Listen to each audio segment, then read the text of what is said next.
Witajcie w Pozytywnej Kuchni.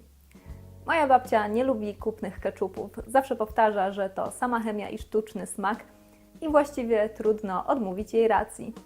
Babcia ma zapisane w swoim zeszycie kilka przepisów na różne rodzaje keczupu.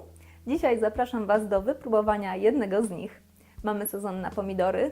Pomidory są nieco tańsze. Warto przygotować choćby kilka słoiczków i mieć je potem na zapas. Zachęcam też do odwiedzin na pozytywnakuchnia.pl, gdzie znajdziecie więcej przepisów, porady kulinarne i pomysły na dekoracje.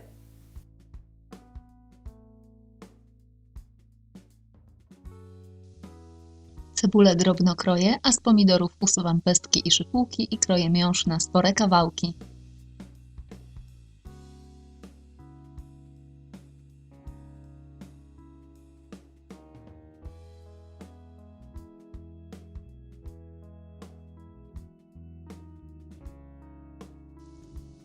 Pomidory można wcześniej sparzyć i obrać z nich skórkę.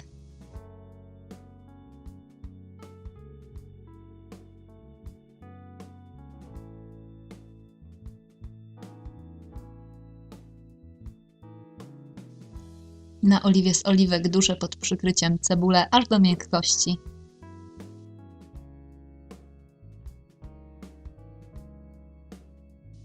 Dodaję pomidory, mieszam, znów przykrywam i duszę do miękkości przez około 10-15 minut.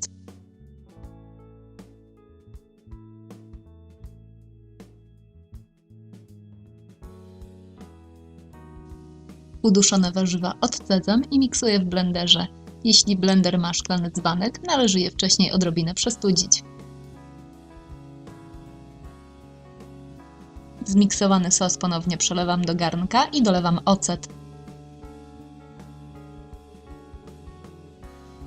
Doprawiam też solą i cukrem, tartą gałką muszkatołową, cynamonem, pieprzem i ostrą papryką lub chili, albo słodką papryką.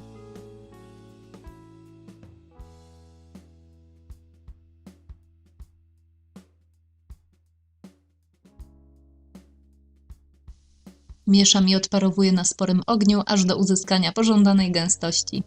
Ja wolę keczupy nieco rzadsze. Przelewam do umytych i wyparzonych wrzątkiem gorących słoików, które w trakcie robienia keczupu trzymałam w piekarniku nagrzanym do 100 stopni Celsjusza. Mocno zakręcam. Słoiki pasteryzuję przez około 10-15 minut w garnku z wrzątkiem. Można wstawić ich kilka, ważne, żeby pomiędzy nimi swobodnie przepływała woda.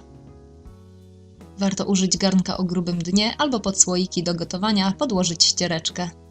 Po wyjęciu słoika z garnka sprawdzam jeszcze raz, czy nakrętka dobrze trzyma. Odstawiam do wystudzenia do góry dnem.